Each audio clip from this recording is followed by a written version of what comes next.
जैसे मैं दुपट्टा सूट पहन के गई थी, दुपट्टे में मैं उन्होंने हटवाया था कि दुपट्टा हटा के डांस करो, कि ये किस तरीके से डांस कर रही हो, क्लीवेज दिखाओ, ये चीज दिखनी चाहिए। मैंने कहा अच्छा ठीक है, मैंने नॉर्मली डांस किया, उन्होंने भी मेरे साथ में डांस किया। बदतमीजी मेरी उन्होंने स्टार्टिंग में ही करी थी। जब बदतमीजी की फिर भी आपने 5 साल काम कर लिया उनके साथ में। मैंने ये बात बोली थी, मैंने कहा सर आप ये तरीका तो अच्छा नहीं है, ये आप कैसे कर रहे हैं। कहने लगे भव्या ऐसा ही होता है, और जब तुम कर सकती हो ऐसे तो करने में क्या प्रॉब्लम है, तुम तो हस्बैंड के साथ में नहीं करोगी, तुम बॉयफ्रेंड के साथ में नहीं करोगी, तुम तो मेरे साथ में करने में क्या प्रॉब्लम है, जबकि तुम्हें सब कुछ मिल रहा है यहाँ पे।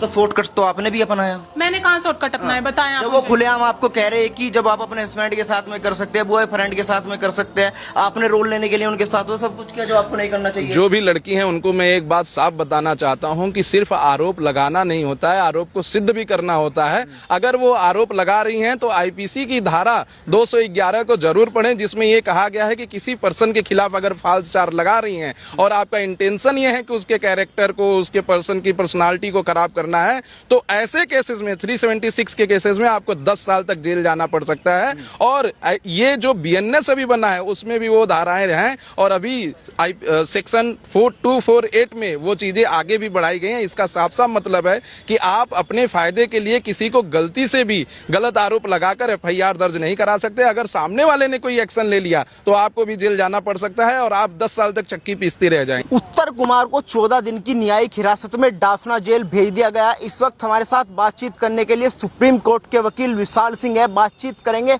पूरे केस को कैसे देख रहे हैं, क्योंकि हरियाणवी एक्टर ने यौन शोषण का आरोप उन पे लगाया है, SC ST एक्ट का मुकदमा उन पे लगाया है, क्योंकि एक्टर का कहना है कि मुझे जाति सूचक शब्द बोले गए। वहीं उत्तर कुमार के पक्ष में कल लोगों ने प्रदर्शन किया। उनका कहना है कि ये जो केस है ब्लैकमेल का केस है। हमने एक्टर से भी बातचीत की, एक्टर कह रही थी कि अगर मुझे ब्लैकमेल करना होता तो फिर मैं की कोशिश क्यों करती। पूरे मुद्दे को विशेष तरीके से समझेंगे विशाल सिंह जी से कि ये केस किस तरफ जाएगा। क्या लग रहा है, सबसे पहले तो मैं आपसे पूछना चाहूंगा, पूरा केस आपने देखा तो पूरे केस को आप किस तरीके से देख रहे हैं? देखिए, अभी प्रथम दृष्टया एफआईआर को देखकर ये लग रहा है कि ये पूरा बेसलेस केस है और इसमें कोई भी फैक्ट नहीं है, और इसमें डिले या एफआईआर भी है तो वो भी एक ग्राउंड बनेगा बेल का। इस केस में अभी तक जो पता चल पाया है कि लड़की ने आरोप लगाया है कि 3 साल उनके साथ रही, रिलेशनशिप में रही और शादी का झांसा देकर उनके साथ रिलेशनशिप बनाने थे, और उसके बाद इन्होंने एफआईआर रजिस्टर करवाई थी। तो मैं सबसे पहला ये कहना चाहता हूं कि कोई शादीशुदा व्यक्ति जो 53 साल की उम्र का है, जिसके बेटे को भी शादी हो गई है, वो दूसरी औरत को शादी का झांसा देकर कैसे रिलेशनशिप बनाएगा। दूसरी चीज, जो वो कह रहे हैं कि संबंध बने हैं वो कंसेंसुअल संबंध बने हैं, तो मैं पुलिस अधीक्षक से और पुलिस अधिकारियों से ये पूछना चाहता हूं कि जब संबंध कंसेंट के द्वारा बने गए हैं और उस संबंध में कोई भी फोर्स नहीं यूज किया गया है, कोई भी थ्रेट नहीं यूज किया गया है, तो उनके ऊपर रेप का केस कैसे उन्होंने लगा दिया। क्योंकि अभी जो मैं एफआईआर देख पा रहा था उसमें कोई सब सेक्शन नहीं दिखाया गया, सीधे सीधे रेप की धारा जुड़ी हुई है। कौन कौन सी धारा है इसमें? सेक्शन 376 SC ST के 3 और 4 और 504 ऑफ आईपीसी, ये सब धाराएं इनको लगाई गई हैं, जो कि बिल्कुल ही निरर्थक है। और जैसे ही ये जाएगा केस माननीय हाई कोर्ट में, जल्दी से जल्दी इनको जमानत भी मिल जाएगी और केस भी क्वैश हो जाएगा। एक्टर कह रहे हैं कि मेरे पास सबूत है, मैं साबित कर दूंगी कि मेरा यौन शोषण हुआ, मुझे लगातार शादी का जाफा दिया गया। हालांकि उन्होंने कहा संबंध तो मर्जी से बने, लेकिन शादी का जाफा तो दिया जा रहा था। ऐसे केसेस में जब आप हाई कोर्ट में जाएंगे, जब आप सुप्रीम कोर्ट में जाएंगे, तो माननीय न्यायालय एक ही सवाल पूछती है कि आप मेजर हैं और आपने जो भी संबंध बनाए एक शादीशुदा से यह जानते हुए बनाए कि वो ऑलरेडी शादीशुदा है, तो कैसे इस बात का भरोसा कर लिए कि वो आपसे अपनी शादी को में तलाक देके आपसे दूसरी शादी करेंगे या शादी करेंगे। ये बिल्कुल ही निरर्थक बात है, बिल्कुल ही गलत बात है, और मुझे लगता है कि उन्हें पहले ही दिन जमानत मिल जाएगी इस केस में। ये कोई बहुत बड़ा केस नहीं है, बस इसको हाइप बना दिया गया है और उन्होंने गलत तरीके से इसको प्रेजेंट किया है। मैं कई सारे मीडिया चैनल्स के वक्तव्य देख रहा था, उसमें वो कहती फिर रही हैं कि मैंने फेम पाने के लिए, मैंने अपने इस प्रोफेशन को आगे बढ़ाने के लिए उनसे संबंध बनाए या उनके साथ रही या उनके बातों का भरोसा की। तो प्रथम दृष्टया तो आप ही गलत दिख रही हैं कि आपने फेम पाने के लिए बनाया। दूसरी चीज जो उनके कई सारे वीडियो में मैंने देखा कि वो कह रही हैं कोई भी लड़की या कोई भी लड़का आगे बढ़ने के लिए और फेम पाने के लिए ऐसा कार्य कर देगा या करता।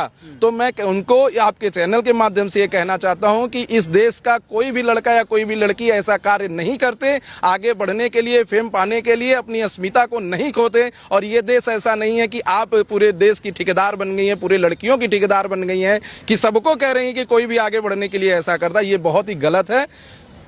यानी आपने कहा कि जो यौन शोषण का आरोप लगा है वो पहली उसमें खारिज हो जाएगा मामला। जी, जिस हिसाब से उन्होंने बेसलेस फैक्ट को दिए हैं, एफआईआर में दिया है, उस हिसाब से पहले ही दिन खारिज हो जाएगा, क्योंकि जो SC ST के भी सेक्शन लगे हैं उसमें माननीय उच्चतम न्यायालय ने बिल्कुल साफ कह दिया है कि अगर दो कमरे के बीच, अगर दो व्यक्तियों के बीच कोई बात हुई है तो उसमें SC ST एक्ट नहीं लगेगा जब तक कि तीसरा कोई व्यक्ति उसमें नहीं सुनता है। दूसरी चीज जो इस केस में है वो बहुत ही देखने वाली चीज है कि ये कह रही हैं कि इनको जबरदस्ती शराब पिलाया गया, जबरदस्ती इनके दुपट्टे हटाए गए। जब आप इंडस्ट्री में जा रही हैं तो इंडस्ट्री में जो डायरेक्टर होता है, जैसे डायरेक्ट कराएगा फिल्म, आपको करना है तो करिए, नहीं तो पहले ही दिन क्विट कर दीजिए, कह दीजिए कि मैं इस प्रोफेशन के लिए सही नहीं हूं या मैं ये सब नहीं कर सकती हूं।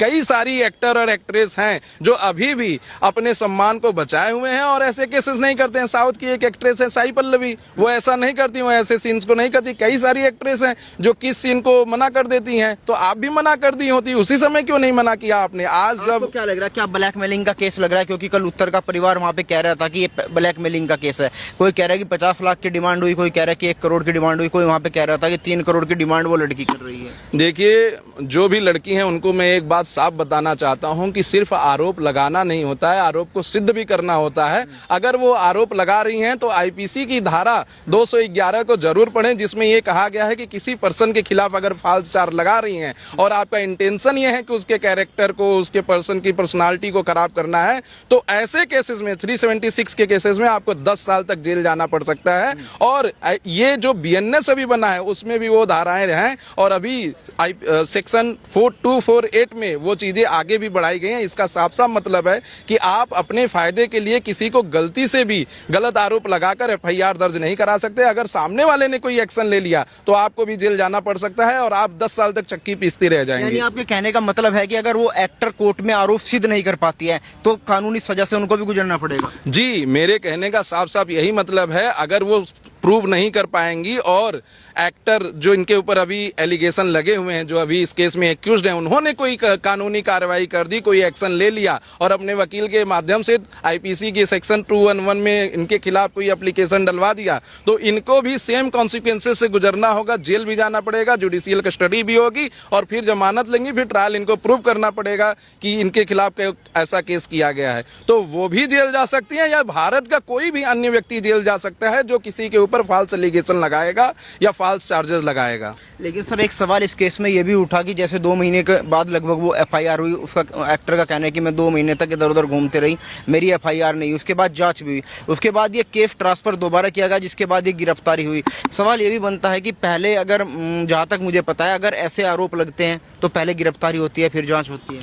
देखिए, इसमें अब कानून बहुत ही साफ हो चुका है। जब भी 2 मेजर जिनकी उम्र 18 साल से ऊपर है वो आपस में कंसेंट देने के बाद कोई संबंध बनाते हैं तो उसमें तुरंत गिरफ्तारी नहीं होती। पहले दोनों के स्टेटमेंट रिकॉर्ड किए जाते हैं और स्टेटमेंट रिकॉर्ड करने के बाद अगर कोई चीज ऐसी पाई जाती है कि इसके साथ फोर्सफुल एक्टिविटी की गई है या बिना कंसेंट के रिलेशनशिप बनाया गया है या ऐसा कोई झांसा दिया गया है जिससे लड़की सोची कि अरे ये तो शादीशुदा नहीं है या शादी, ये एक्टर जो है पब्लिक फेस है और पूरा सबको पता था कि इनकी शादी हो गई है, इनके बच्चे भी थे, तो ये लड़की ये कह ही नहीं सकती कि हमको ये नहीं पता था कि इनकी शादी नहीं हुई है और इनके शादी के झांसे में मैं आ गई। नहीं, वो तो कह रही कि शादी की तो मुझको पता था, लेकिन उन्होंने कहा था कि मैं हाँ, तो कानून इसमें बहुत ही क्लियर है। अगर आप किसी शादीशुदा मर्द से संबंध बनाती हैं ये कह के कि आगे चल के वो मुझसे अपने डाइवोर्स को देके शादी करेगा, तो इसमें कोई नहीं है। ये इनका पिटीशन जल्दी ही क्वैश हो जाएगा और माननीय हाई कोर्ट इसे जल्द से जल्द रद्द कर देगा। क्या लगता है गिरफ्तारी दबाव में हुई? क्योंकि जब एक्टर की कार्रवाई नहीं हो रही थी तो वो लखनऊ गई योगी जी के वहाँ पे,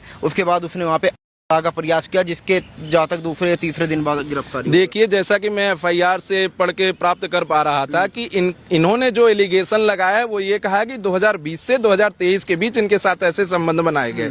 2023 से ये गायब थी और कहीं ना कहीं उनको अप्रोच कर रही थी कि हमको फिल्मों में ले लीजिए, हमको पिक्चर दे दीजिए, हमको गाना दे दीजिए, और जब नहीं दिया गया तो 2025 के जुलाई 18 को इन्होंने जाके FIR किया, जो कि 1.5 साल का डिले है FIR लॉन्च कराने में, जो कि इन्होंने किया है। माननीय न्यायालय ने एक बात बहुत ही क्लियर कर दी है कि अब 1 दिन का भी डिले मान्य होगा और ये देखा जाएगा कि क्यों डिले हुआ है और कहीं FIR लॉन्च कराने के पीछे इनकी ये मंशा तो नहीं है कि उनसे पैसे ऐंठे जाए या उनका रेपुटेशन खराब किया जाए। तो अब ऐसा नहीं है, अब 1.5 साल का डिले बहुत मान्य करता है और ऐसा कुछ भी नहीं है कि इन्होंने प्रयास किया तो दबाव बन गया।